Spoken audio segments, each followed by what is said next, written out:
Thank you, Justin. Love having you here.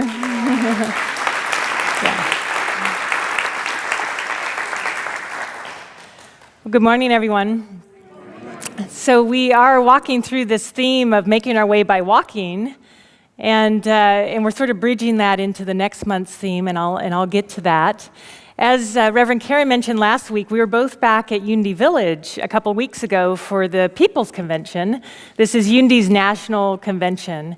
And I was very aware of the synchronicities that were happening.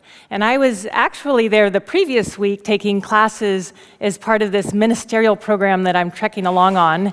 And people keep asking, so are you done yet? So just to let you know, I have 4 more years. So it's a long trek. So you can ask me again in about 3 to 5 years where I'm at, and I'll answer. But the People's Convention, even though I grew up in Unity, and I've been to many regional events and YU events, I've never been to the annual conference. So this was really fun for me to be there with Reverend Karen and these synchronicities that were happening.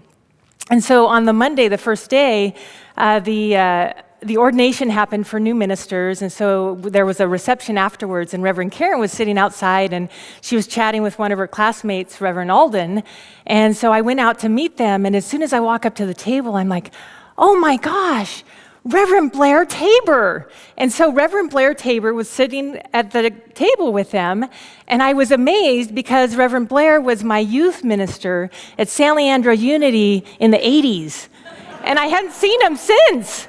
And I'm going, wow, and so it just blew me away. I'm kind of watching this like circling back to my early days in Unity and San Leandro Unity, and so I couldn't really pay attention to the conversation because I just kept watching them, and it turns out that, well, of course Karen knew Blair, and Blair knew Alden, and all these interactions. And then a couple days later, I was sitting in an afternoon session with Edwin Gaines, and the room was packed, and at the end, she was taking questions and answers, and I was at the back, and people had filtered in kind of late. And so this man sitting in the row behind me, he introduces himself before his question. He says, I'm Reverend Max Lafser. I'm like, oh my gosh, Reverend Max Lafser? And he was at Walnut Creek Unity in the 80s, and my mom and I took classes with him, and I hadn't seen him since the 80s. And so I'm going, wow, this is so much fun. This is great. And so I introduced myself after, and I said, I know you don't remember me, but you made such an impact on me. And my mom was one of my best spiritual buddies. And so there's just all these great memories of taking classes with my mom and at San Leandro Unity and Walnut Creek Unity. And so I was very aware of these threads that weave in and through our lives. And these threads that kind of connect us to our own life and our soul's journey, but also to other people and experiences over time.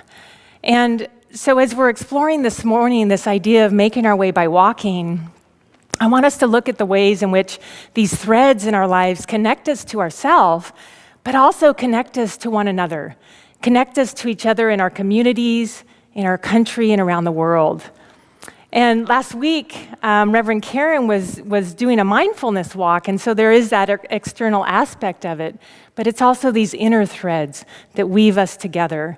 And so that's what I want to touch on this morning, and then bridge into our next theme for next month, which is, are you ready for this?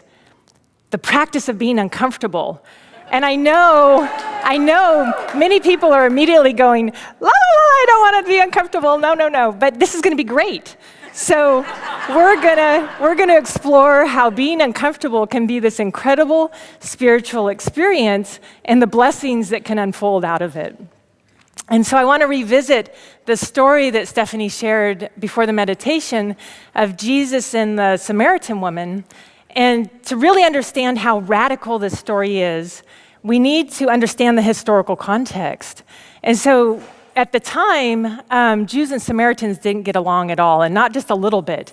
But think about in current times, who are some of the groups of people that are most in conflict? And so I'm sure you can immediately think of countries or nations that are in tremendous conflict right now. So that's a similar kind of energy and dynamic that was happening at the time with the Samaritans and the Jews. And so just the fact that Jesus would even walk through Samaria was radical. Like, oh my gosh, what's he doing? And then the idea that he would actually talk to a Samaritan woman was like, whoa, everybody, stop. What are you doing? And so when we look at this metaphysically, the Samaritan woman is within our own consciousness that perspective in the lens of otherness. Like a Jew and a Samaritan don't talk to each other. It's that consciousness of limitation that's bound by labels and boundaries that keeps us apart. And when we're living and seeing and walking through the world from the lens and from the consciousness of Jesus consciousness or Christ consciousness, we're in that consciousness of oneness. And we're not bound by the boundaries and the labels and the limitations and the differences. And when we talk about oneness, which is our first unity principle, it doesn't discount the beautiful differences that exist between us and what we have to celebrate in our differences. But it remains this centered place of connection that we can always return to and touch into as that place that weaves us together as one people, as one country, as one human race. And so as we're walking along on this journey, I'd be remiss to not point out and remind us, in case you hadn't noticed, that we're coming up on July 4th. And this is an incredible holiday. It's our celebration of our independence as a country. And so it's a celebration, it's a time to get together with friends and family. There's fireworks and barbecues, and it truly is celebrating this ideal that was laid out in our founding documents, that all people are created equal, that we are all of equal worth, we're all deserving of equal treatment and justice. Yet this isn't a celebration for everybody. And the reason is it brings up a lot of heartache for many people, and anger and frustration, because we're not yet at that ideal. And so many people's experience isn't yet that place of equal justice and all people getting equal treatment. And so we have this dichotomy right now of some people really loving the energy of celebration and our independence, and that's true. But we also have people that are really hurting right now in the heartache of where we're not yet at that ideal. And so part of our spiritual work in the midst of this is to really stand in that place of oneness and to be able to hold both. And I think part of this dilemma that we keep revisiting as a country and as a nation and in our communities is because we haven't really been willing to heal our past. And we've done it in small ways, but not really in some of the bigger ways that are called for. And in April of this year in Montgomery, Alabama, the National Memorial for Peace and Justice opened. And it's also known as the Lynching Museum.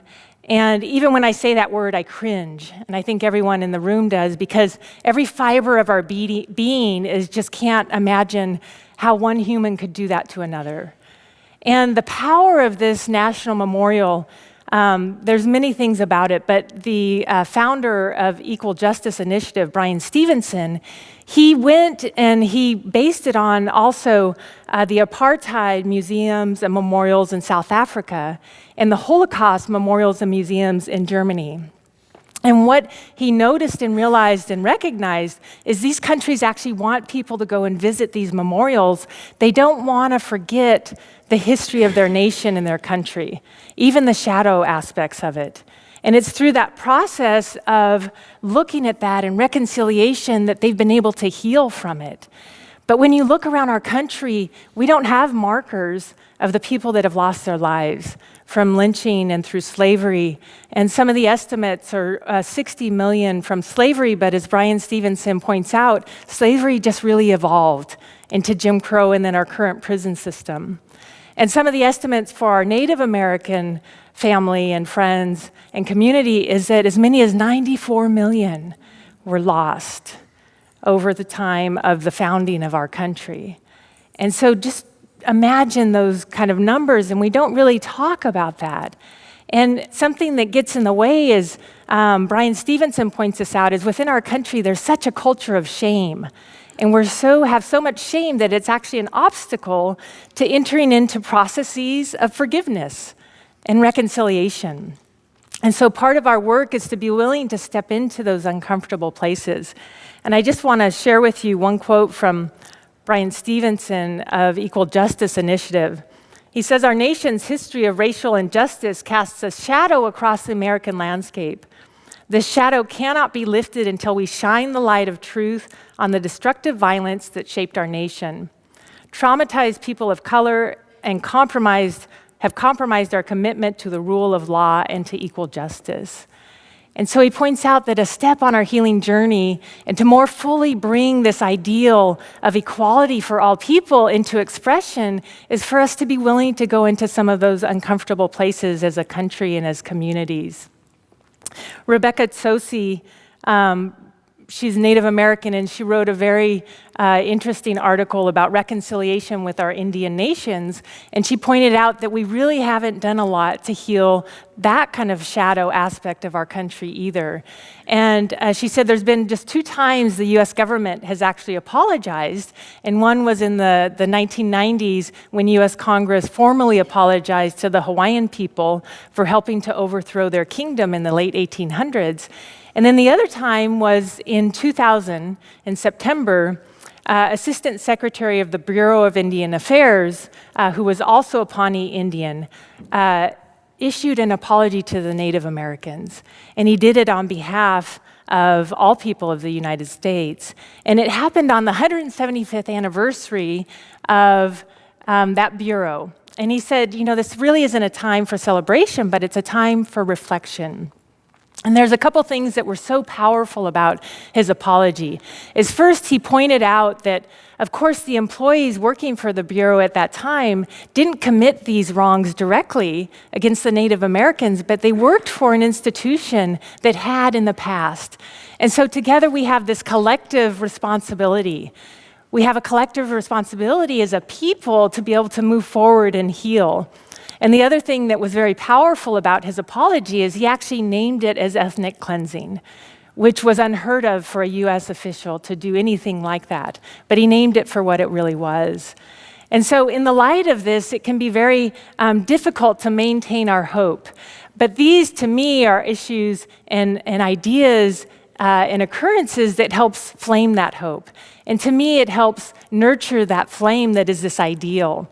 Because democracies are on the rise. And the reason, I think, is because it's this beautiful, inspired spiritual ideal. And it's totally in alignment with our unity principles. This idea of oneness, and that every single person has this divine essence and this light within us. And it's the truth of every single person in this room and every single human soul. And the reason that democracy continues to be this beacon of light for so many countries, the Pew Research Center, they estimate that there's 6 in 10 countries are democracies. And there's been this huge increase and rise over the last 3 decades. And that is because people are calling forth and demanding that we treat all people and one another equally, and having these rights as governments and nations. But again, it requires that we tend that flame of that ideal in order to more fully express it now and moving into the future. And so I know not everyone may be comfortable with stepping into discomfort in large ways. That might be your calling, it might not. I know for myself, this has been my own personal practice since I was small. And I can think of many different examples of stepping into uncomfortableness. But just one that comes to mind as I was sort of between college years. And so I decided I was going to work as a canvasser, and that means going door to door, which you don't see very much anymore, for CalPERG, which was an environmental nonprofit down in the Bay Area. And so just to emphasize why this was such a big deal is I'm a tremendous introvert, and I couldn't stand the idea of being, rejected. And so I'm going to go door to door and talk to hundreds and thousands of people that I don't know. And if you ever want practice at not taking things personally, go door to door. And it's very different. It's very different than when you're a kid and you go and sell candy door to door, because of course everyone wants to buy the candy and they love you and you're sweet. So of course everyone's happy and friendly. Well, go canvassing door to door. It's a totally different experience. Yes, you get people that you connect with, but you also get a lot of doors slammed in your face. And what this was also a good practice for was truly respecting the other person wherever they were at. So I was out there and I was willing to step into that uncomfortable place because I was so passionate about the environment, and I still am. And so it was so important to me that I was willing to take that step and to grow in that space. But it was also this idea that one of the threads for me that weaves through is to walk with love and lead with love. And even if I don't agree with the other person on the other side of the door or in conversation, I can still be in that presence of love and see them as that divine essence. There's this great quote by Reverend Dr. Martin Luther King Jr., and he says, "We are caught in an inescapable network of mutuality, tied in a single garment of destiny. Whatever affects one directly affects all indirectly." And so I'm just going to read that again and just let you soak that in. "We are caught in an inescapable network of mutuality, tied in a single garment of destiny. Whatever affects one directly affects all of us indirectly." And so we rise together. It doesn't happen unless we all are doing it as one people together. And again, not discounting our differences or the way that we're different, but also remaining centered and anchored in that oneness and these threads that connect us. Right now, we're on a journey as a community. So we're in this new building project. And if you're brand new, there are a few people that haven't attended before. We actually began this process back in 2013. And so it's been this really long journey that we've been moving through. And so what we've done is we've sold 2/3 of the property, and we're going to use that money to build on the third closest to Denny Park. And so we're coming up on some milestones. We'll be through the design of our new building at the end of this year, and we'll be blessing and releasing and letting go of this existing building that's been here since 1959 next year. And this is huge. And there's all these emotions. There's excitement about what's next. There's excitement about the new building. There's grief and sadness about what we're letting go of and the memories that have been here, and that idea that the memories are always a part of us. And Seattle Unity is first and foremost the people. It's all of us that are here. It's everyone that's ever been connected to Seattle Unity. And that, in truth, is the heart and soul of Seattle Unity that will be the truth wherever we move to. And one of the milestones is that we've actually secured temporary space. So we've secured our temporary worship space, and a team of board members and staff and congregants looked at a lot of different spaces. It seems like it would be an easy thing, but it was a little bit challenging, and we had a number of criteria. And the space that we've connected with is Metropolis. And so Metropolis is in Sodo. It's south of the stadium, a little bit north of the West Seattle Bridge. And there were several reasons for selecting this space. One, it was very central. So we're very much a commuter church right now. And so we have people coming way from the north and the south and the islands and the other side of Lake Washington. And so this was a kind of somewhat central hub that we could get to. There's parking on the weekends. I'm sure you'll be excited to hear about that. And they could work with us in terms of our schedule. We wanted to maintain a consistency with our service time on Sundays, and this was one of the few places that could do it.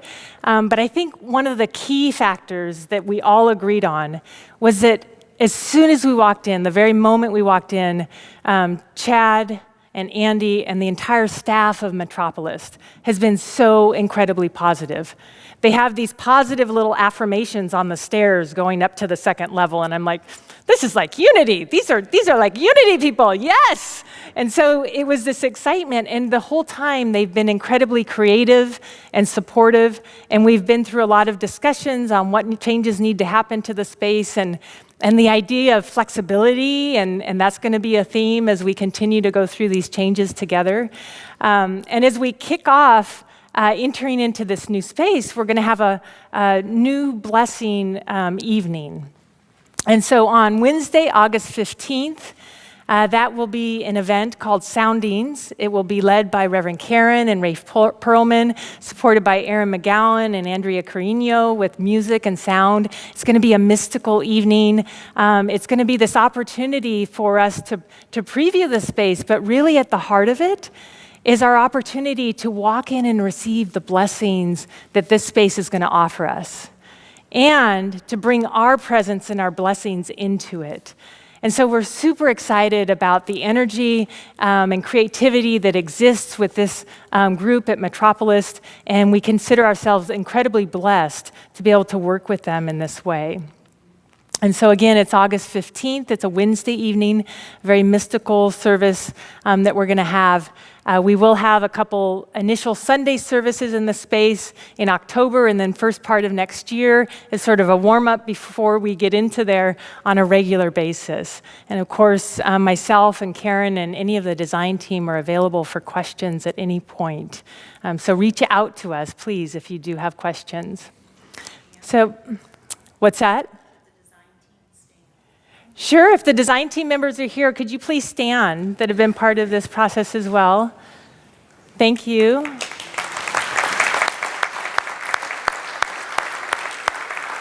Yeah.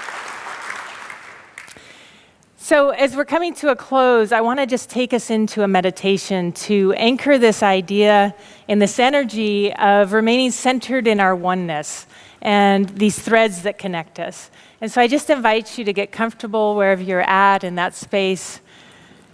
And we begin, if you're comfortable, closing your eyes and just taking a couple of deep breaths. And bringing our awareness down to that space around our hearts, the location of our physical hearts, but also that place where we can bring energy and awareness and attention to love and compassion and kindness. Just breathing in and allowing that to expand. I just invite you to imagine a light in the center of your being. That light that represents your eternal soul, your spirit. Now just imagine these threads of light moving out, connecting with everyone in the room, connecting with everyone who may hear or see this later. These threads of connection and compassion.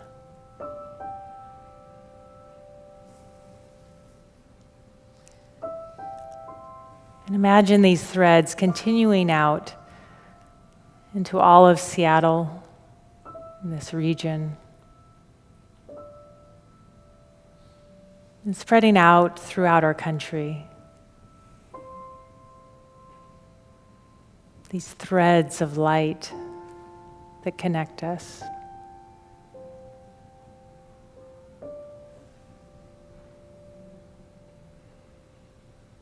And imagine these threads continuing out around the world.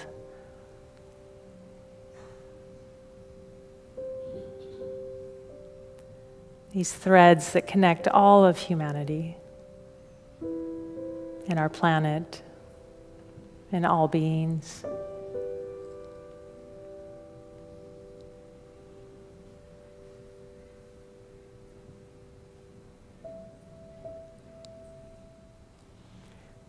We remain centered and anchored in these threads that connect us and our oneness.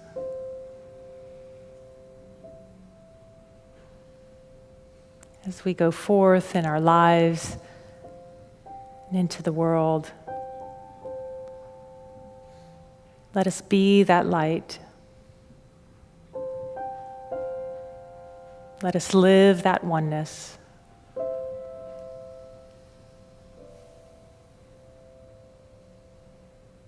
And let us see that light and uplift it in every person we meet.